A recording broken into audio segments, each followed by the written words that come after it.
Welcome to another edition of Who's Better Baseball, the podcast where we answer a simple question on each show.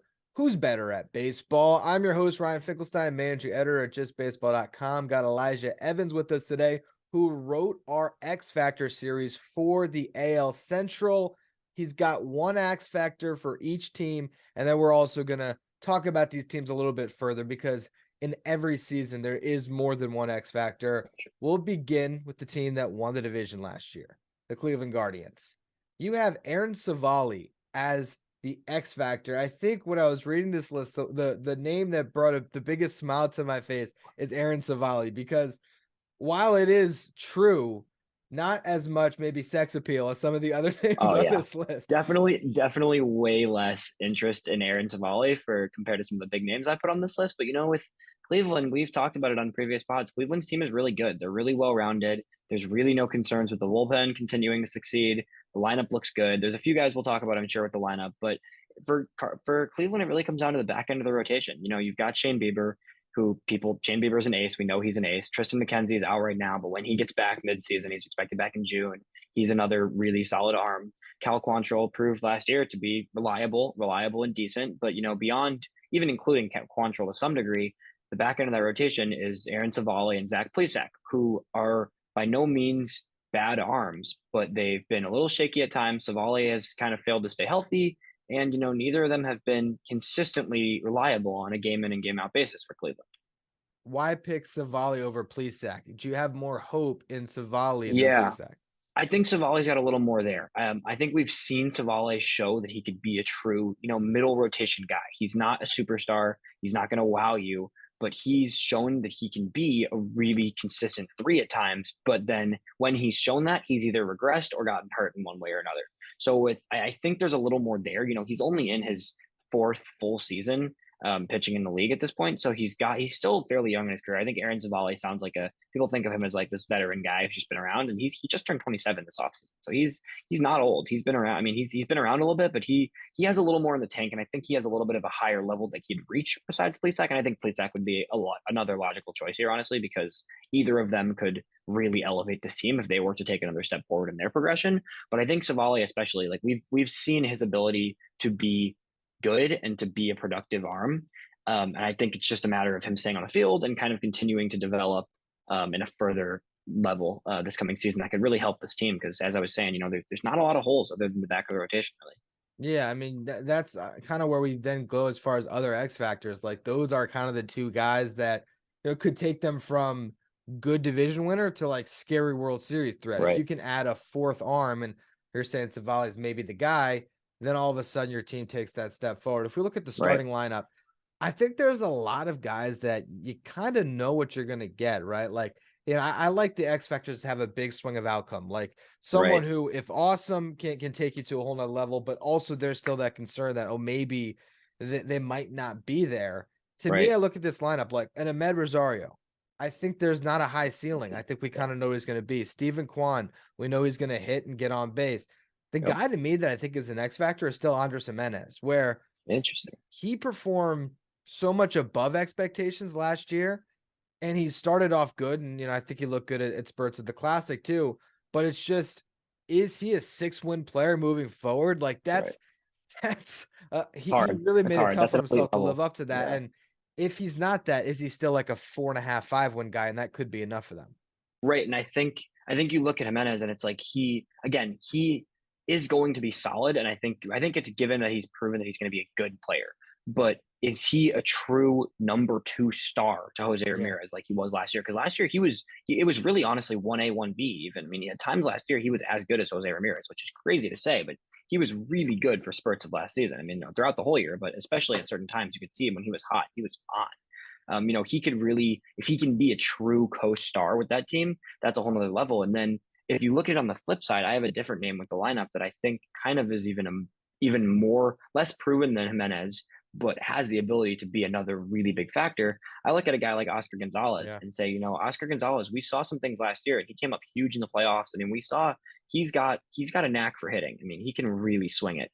And he is a guy who has a really wide range of outcomes because, he could easily be a guy who doesn't really get it going and strikes out a little too much. He's had a bit of problems with that in the past, and he could be a guy that ends up being about a league average bat. But if he really finds his stride and can develop to the level that we've seen him do in little short periods, that could be a guy who, yeah, at the back half of your lineup completely elevates the deeper part of your lineup to another level. That was the name I was going to circle next. Yeah.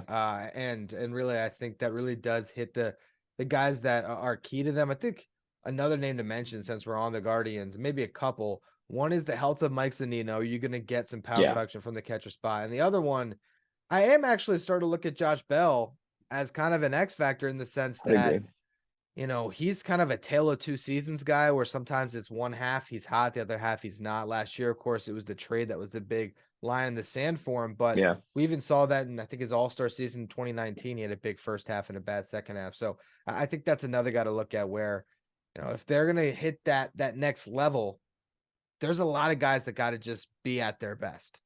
Yeah. I mean, yeah, you look at Bell, and as you said, I mean, he went from being an all-star level hitter with the Nationals last season and then didn't even hit below 200 once he went over to the Padres. So that's a wide range of outcomes. And, he, like we've talked about this before. I mean, if he's in that lineup and you have a combination of him and Josh Naylor at DH and first base, and they're both really hitting at the level that they can hit, that lineup is really hard to pitch around when you've got the contact guys up front, you've got Jose Ramirez, and you've got two big power hitters in your first base DH spot. If they're both hitting, that's a really good lineup. So definitely.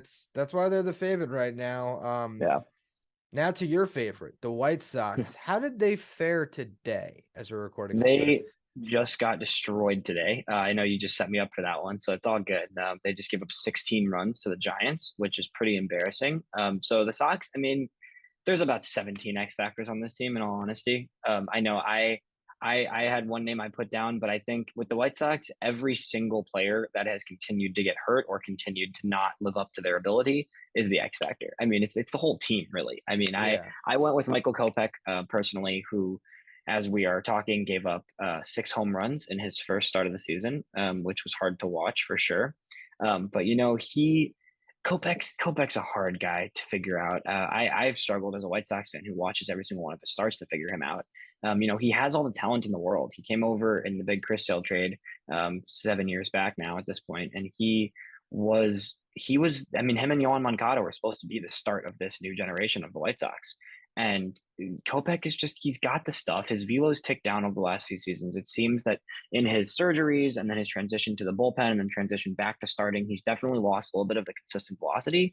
He can still go up and grab it, but he has kind of shifted into more of a mess with your timing, and throws a lot more off speed than he used to, as opposed to his, when he was throwing 100 back in his prospect days. He doesn't do that anymore. He's throwing a lot slower, but he's throwing a lot more variety of pitches and trying to mix things up more. And, he hasn't been able to find consistency. He had a few starts last season where he looked like he could really be like a number 2 on this team, and which the Sox desperately need to have a number 2, 3 guys that perform beyond Dylan Cease. And he looked like he can, and then he has starts where he just cannot throw a strike, or he's throwing the ball right down the middle like he did to the Giants the other day, where he literally was serving up, I mean, nothing but fastball after fastball with no movement right down the middle, and they hit 6 home runs. So it's really hard to figure out what's happening with Kopech, and it's hard to figure out where he's going to go this season. But, the White Sox, the biggest thing is these pitchers beyond Dylan Cease. I mean, they've got guys who are talented, and every single guy in their rotation has shown they can be good, and they've proven it at times.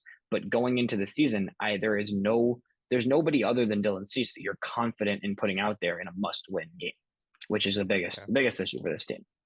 Yeah, I mean, like you said, you pick a name, and they all could be X factors. Giolito could be an X factor. Clevenger, Lance Lynn. I mean, there's a lot of talent there, and this goes right back to our last conversation. We were discussing all the different teams in this division. Every single player, like you said, there's the high end of what the White Sox can be, and there's a low end. I almost want to do who's not an X factor, but then you're only looking at players that are consistent. I can say like Andrew Benintendi, Dylan Cease, Right. they're not X factors, but in some ways they are, because they're the only guys you can actually count on to be who they're supposed to be. No, that's Everyone exactly else, right. Yeah, I mean, all I was gonna say is, I just want to tee you up on one guy that I think White Sox fans are the most excited about, which is the kid Oscar Colas. Like, what have you seen Yeah. so far? Have you liked what you're Colas looking at? Colas is good. I really do like a lot of what I'm seeing. He's gonna take time. He's not gonna be a guy who comes up and is a Julio Rodriguez and immediately is a star, but he has really advanced plate approaches. I saw this in spring training and I saw it again. I see it again in the season. He looks like he's not a rookie, the way he approaches the at bats, and he's patient and he's able to really think about his counts. He's definitely striking out a little more than ideal, but that's going to happen. It's just a rookie thing. But he hits the ball really hard. His hard hit rate is super high. He's going to put the ball in play. He's hitting a lot of line drives. The power swing isn't quite there yet, but I think it's going to come. He hits the ball so hard that if he starts running into some, it's going to come. He needs to work a little bit on his approach with the off-speed pitches. I know he's still struggling a little bit with sliders. He kind of did in the minor leagues at times, but he looks really good. I think he's going to be another layer to this lineup, and he's playing every day pretty much. Other than one game, I think he's played every other game so far. And having him in the lineup is another high ceiling guy. It's a guy who could be really good, and I don't think he's gonna. I mean, again, he's not gonna be a guy that I think like is single handedly carrying this team by any means, and I don't think he's going to be one of the stars of the lineup. But I think he's putting the ball in play hard. He's having good advanced play like at bats, and he looks like he could be a factor. And I think he is a guy that can really help the team. And then beyond that, in the offense, it's just the health of these guys. I mean, Eloy Jimenez already on the IL, which is not a surprise to me, unfortunately. And then you've got, guys like Moncada and Luis Robert look really good so far. But it's about staying healthy and it's about staying consistent with a lot of these hitters on the Sox. It really is. I mean, Yeah. everyone you name's an X factor, and Yeah. it's tough to even differentiate. And that Yeah. brings us to a team where there's maybe the biggest X factor in the sport, and we say it every single year. What if this is the year we get 150 from Byron Buxton? Because if we ever get that, here's a guy that could, win an MVP in a league that has Shohei Ohtani. That's how much talent Byron Buxton has. Yeah. As one of the best center fielders in baseball when he's out there, and a guy that can hit home runs at will. Yeah. He was the main guy you pinpointed on this Twins team. Yeah, I really wanted to put somebody else. I did. But when you look at the roster, you can't put anybody else as their biggest X factor. You really can't. I mean, he has the ability to completely change the Twins as a team. And it's not just because of his bat. It's not just because of his glove. I mean, it's just the all around package that comes with a Byron Buxton that's healthy and in his element. And it's beyond just health. It's also him being healthy and also at his best. It's not just health, because last season when he played, he still wasn't at his best. And a lot of that is from lingering injuries and injuries that continue to affect him. But he needs to be healthy and he needs to be at the top of his game, because he's a guy who can easily hit 40. I mean, last year he had 28 home runs, if I'm right. And that was in, I think, under 100 games. So, I mean, you're looking at a guy who can hit 40 plus home runs easily with ease. And on top of that, incredibly fast, a good defender, all of the above. I mean, he really is the total package if he can stay healthy and if he can limit his strikeouts and kind of, shore up his approach a little bit. And I think the Twins are doing the right things. They got a ton of outfielders. I think they have 6 outfielders on their roster right now, which seems excessive, but they're DHing him a lot. And at the end of the day, yes, Byron Buxton is a good fielder. He's a really good fielder in center field, but they have other guys that can field out there, and they need his bat. They need him in the lineup every day. And if that means DHing him, do it. And it's going to come down to if he can stay on the field and he can really get in his groove, like we've seen him do it many times. I mean, he is shown to be an incredible player multiple different times in his career. So he has to do it for a full season. And we're going to see if he can. Right. The last 3 seasons of Byron Buxton, well, actually first the last 2, 153 games played. He has 47 home runs. Yeah. It's ridiculous. 2020, 39 games played, 13 home runs.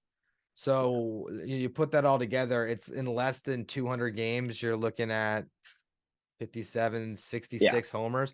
You're looking at a guy who's amazing. Yeah, really. His career slash line. Well, actually, I shouldn't look at his career, because I was actually looking at his projections. I got fooled by Zips. I was like, his career slash line is a 146 WRC plus. I forgot how much he struggled at the start of his career. Yeah, he did struggle early in his career. But again, a projection model has him at a 146 WRC plus, and he started the incredible. season hot. He's amazing. No, he's a great player. He's a great player when healthy, and right now he's healthy, and they're going to do everything they can to keep it that way. Yep. A guy that has started off really hot for them is Trevor Larnach. Yeah. I mean, he looks like a guy that could really help this lineup. Currently sporting a 391 average and a 41 on base. I think that'll play. What do you think Yeah. about him as a potential X factor here too? Yeah, Larnick's good. I think he's a guy who, it's kind of been like, what are we gonna get from him the past 2 seasons? And now you're finally starting to see a lot of his potential. He was a first round draft pick. I think there was always hope that he could be a really big impact bat, and it just hasn't quite happened. In his first throughout like the first 2 seasons of his career, he played kind of sparingly the last 2 seasons. He really wasn't given a full job, and I think the Twins, they have a lot of versatile bats in their bench and in their lineup, especially in the outfield and corner infielders especially, and they want to mix and match their hitters. But I think Larnach could be a guy that could really, put himself 100% every day in their lineup and change the lineup as well. I think you look at a Twins team with some of the more consistent bats they have, because you got a Carlos Correa who you're going to get good production from, and you've got a few other guys like Jorge Polanco and various guys who you're going to get solid production from. But then you've got a lot of these high, variability guys, and Larnach's a guy that if he really starts to find his groove could be another impact bat for them for sure. Yeah, I mean, you're seeing the overall depth that they have here, and some of these guys can contribute at different times. We've even seen Joey Gallo get off to a nice start. He's kind of a sneaky X factor. Yeah. I got an interesting question for you though. Game for your life. You got to pick one of these guys to start for you. Pablo Lopez, Sonny Gray, Joe Ryan, Tyler Yeah. Mahle. Who do you got from that four? In all honesty, I'm going Joe Ryan. I am. I think he's young, and he's definitely the least proven of those three. But I think when you talk about an elevation of a team, I look at Joe Ryan and I see. I mean, I did the bold predictions for the AL Central as well, and one of my bold predictions was that Joe Ryan gets Cy Young votes, and I don't think he Wow. wins Cy Young this year. But I think Joe Ryan's ready to take another step. He has probably one of, if not the best fastball of all starting pitchers in baseball. His fastball has a lot of tail on it. It's really effective. I think it had like something around like a negative 20 run value last year on his fastball, which is absurd. He's a guy who I think takes another step. And I think if you're looking at the rotation, which is a rotation generally made up of a lot of middle rotation starters in reality. I mean, Pablo Lopez has been a really quality 3 for the Marlins, and Sonny Gray has been a 2 at times, but I wouldn't call him an ace. And I think Mally's been a mid rotation guy most of his career too. But I think Joe Ryan's the guy who could take that next step. I don't know if he's going to, but I think he has the ability to take another step and elevate the rotation if he can really cement himself as a top of the rotation mobile arm. Yeah, for me right now, I would take Pablo Lopez, but Yeah, that's the fair choice. but then at the same time, when you're looking at upside, and if we're framing this under the X factor context, I do think Joe Right. Ryan is the guy. And I asked you that question to get that answer because I kind of thought that's where you'd Yeah. go with it. And it seems to me like he's a definite guy to pinpoint as an X factor for this team. Yeah, I agree. Now, as we close things out, the two teams at the bottom of this division. I think when we're having these conversations, we look at X factors from rebuilding teams. It's more, X factors towards the rebuild because Yeah. the Royals or the Tigers, neither one of them is going to make the playoffs this year. I don't think that's a hot take. Yes. But I think for one of the teams in particular, Kansas City, there's a lot of interesting names that are in this lineup all of a sudden. So, across the board here, who is it that you think is kind of the biggest X factor? I know he wrote in the article, of course, but who else as well? Yeah, I think there's a lot of guys on the Royals. I mean, you just said it. Their lineup is really starting to come together. You see that I didn't even deal with touching on the pitching on the Royals, and we can talk about that a bit later. But the lineup is really it's coming together. They've got a lot of guys who are coming up and starting to look good. And I pivoted away from Bobby Witt and Vinny Pasquantino because they've gotten popular. I think especially through the World Baseball Classic and Pasquantino playing for Italy, and just in general, I think both those names are more known. Those two are probably the leaders of this offense at the current stage in terms of the young guys, aside from Salvador Perez, obviously. But those two have proved they were ready last year. They showed a lot. They're going to continue to show more. I don't have any real question marks about them kind of taking that next step. And I think they both will continue to. But I look more at, the MJ Melendez and the Michael Massey and that general category of guys who are young and showed some stuff last year, but aren't really looked at as solidified guys. I think MJ Melendez is a little bit more solidified, whereas Massey really didn't get a ton of time up last year. I wrote about Massey in the article, but you really could go any direction with these young hitters. I think a lot of the young hitters on their roster could turn in a pretty solid season. So I think it's just going to come down to, what situations they're used in and who kind of how they develop and how their offense continues to grow. Because I know with Massey, I think there's a lot of upside. I mean, he's pretty versatile defender. He's solid in the field. He's got some really sneaky power. I saw him in spring training, and he just absolutely crushed a home run. And he doesn't seem like a guy that you expect to hit a ton of home runs, but he's got some good power. He's got an upside with the bat. He's got good bat to ball skills. I think he could be a guy that could really develop. And I think with the Royals, you're looking for guys who can take the next step and can show that they are a future guy to look out for on this team, and guys that can really assure themselves a spot going forward. So I think that's what you're looking for with the Royals, is any of these young hitters to take that next step and say, I'm here and I'm going to be in this lineup for a long time to come. Yeah, and Michael Massey, the last 2 seasons, 2021 in high A, 99 games, 21 homers. Last year, he Yeah. had 54 games in double, 33 in triple, and 52 in the big leagues. You put it all together, ended up with 20 home runs. So Yeah. there is that additional pop coming from the middle of your lineup or even the bottom of your lineup. Right. And that's what you want to see. I also am surprised to find out that Jackie Bradley Jr. is playing center in Kansas City. I had no idea. I found out that like a few days ago when I was looking at watching the Royals game, and I was like, wow, Jackie Bradley Jr. is playing. And I don't really understand that. I think if I'm the Royals, in my opinion, especially with all the young talent they have, I am turning in a lineup of 8 young guys and Salvador Perez. There's Yeah. really no reason. I mean, I don't really see a reason for that team to be hitting anybody other than their young hitters right now. And I know it's not that simple, and that's not how it goes oftentimes. And you have to fill roster spots, and some guys aren't ready yet for the big leagues. But I want to see as much young talent as possible from Kansas City this year, because they do have a lineup that's really. I really think this lineup could be seriously competitive in 3 years from now. It's just they have to continue to see which of these young hitters are going to stick around, and I think Massey is one of those guys. But we need to see it even further this year. Yeah, no, I mean, when you look at bats given to a 33-year-old Jackie Bradley Jr. on this team, they feel wasted. Maybe they want to have a good center fielder for Yeah. pitchers they're trying to develop, I guess. But on the pitching side, outside of Brady Singer, and Zach Greinke just being awesome, which Right. doesn't help their rebuild. There's not a lot to like at this point in Kansas City. So that's where they got to work to find some talent this year and throw a lot at Yeah. the fan and see what sticks, I guess, right? Yeah, that's going to be the goal for their pitching, and that's why I didn't want to try and pinpoint a pitcher here. But I think they're going to try guys. They're going to see what Bubic has. I mean, they're going to see eventually what Daniel Lynch has. I know he's hurt right now. There's a lot of guys on their team that are young, and Brady Singer should continue to develop. I think he really has kind of proved himself as the guy to stick around there with Greinke for however long he's there, probably for another 10 years, who knows. But they got to see what works with those starting pitchers, and it's hard to say there's an X factor, but it's really just which starting pitchers can show something. Yeah, no, Yeah. that's the age old question right now for this Royals team who Yeah. hasn't had pitching since I guess they won the World Series. Yeah, it's been a while. It's been a minute, and even that team didn't Yeah. have that much pitching. But Right. anyway, the Tigers to close this out. Yeah. Guess it's not Javi Baez. No, no Javi Baez love. Yeah, no love for Javi Baez for me. You're not gonna get much love from Javi from me. I think he has a better year than last year. I think Baez will definitely not be the worst hitter in baseball again. But I also don't see him being, a huge impact guy. We'll Even see. a good hitter. I mean, that's the bar. Is he gonna Yeah, have a good season? I mean, maybe. maybe. Doesn't do anything. Well, actually, it's funny. It kind of does something for the rebuild because he's on a 6-year contract that they can't get Right. out of. It does do something. Yeah. So maybe you need him to put up a good season in like year 3 where you can try to flip that thing, which Right. even then I don't even know. But we're Yeah. obviously looking towards the kids on this team.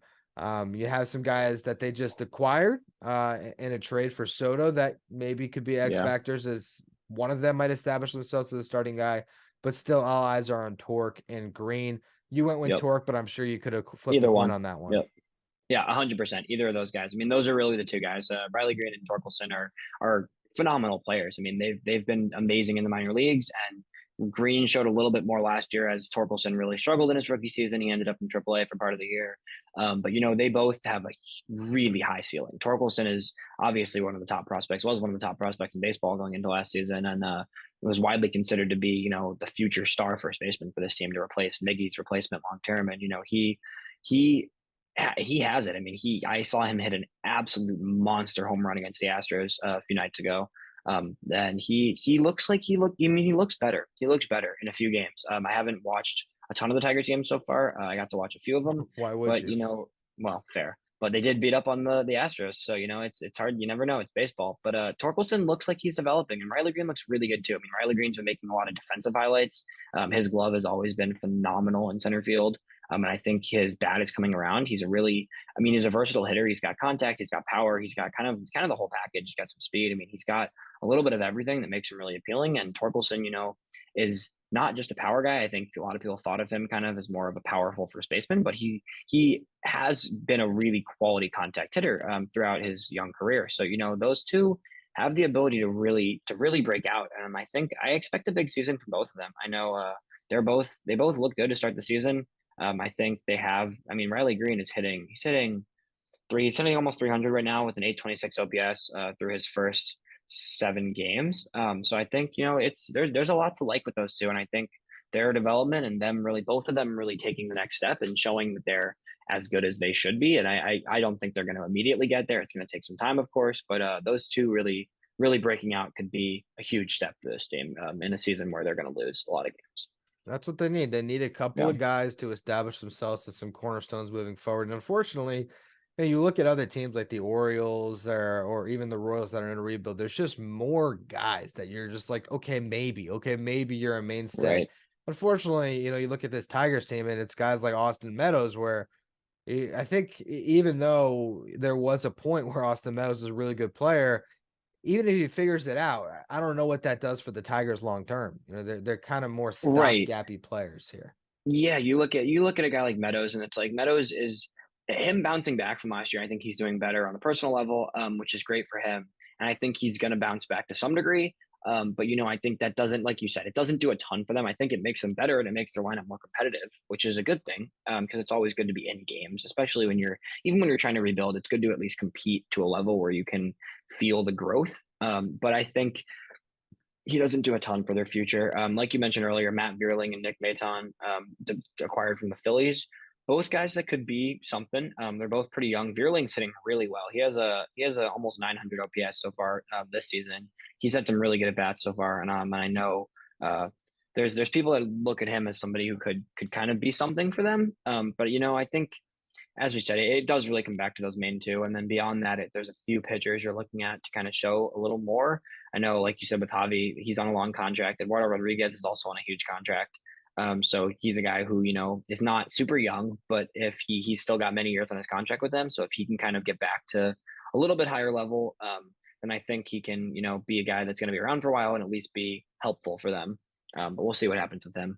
Yeah, they're in that point with both of those contracts where you're just kind of scratching your head, which is funny because when I don't think anyone looked at either contract and thought, "Ooh, that's going to be bad." Like Javi Baez, Right. granted, I mean, it A little was the same much. money as Trevor Story. Maybe you thought that you would have liked Story as a player more than Javi, but Javi was really good with the Mets down the stretch of Yeah. 2021, where some people thought, "Oh, that's not a bad move. He'll be good out there." And Right. that leads me to where I want to close the show today. Do you know Javi Baez's WRC plus currently? This season, Yeah, I have no idea. Let me think. I'm gonna go. I'm gonna go 47. kind of close. Kind of close. Okay. It's 41, but it's Oh. negative 41. Oh my goodness. He is that bad. Wow. This year, Javi Baez is 2 for 21 with 1 walk, and he has struck out how many times here? 5 times. The strikeouts Whew, for Javi, not bad, that's not bad. Yeah, 22.7%. but But yeah, yikes. a 0.95 slug to go with that 0.95 batting average leads to a minus 41 weighted runs created plus. Yeah, that's not ideal. It's not what you're going for. Anyway, thank you, Elijah, for coming on. No problem. Thank you That for having me. of course, that is this week on Who's Better Baseball. Check out at justbaseball.com all of the written articles. I'll put the article Elijah wrote on the AL Central in the description of this episode. And we'll do a couple more of these next week. So make sure you tune in for that.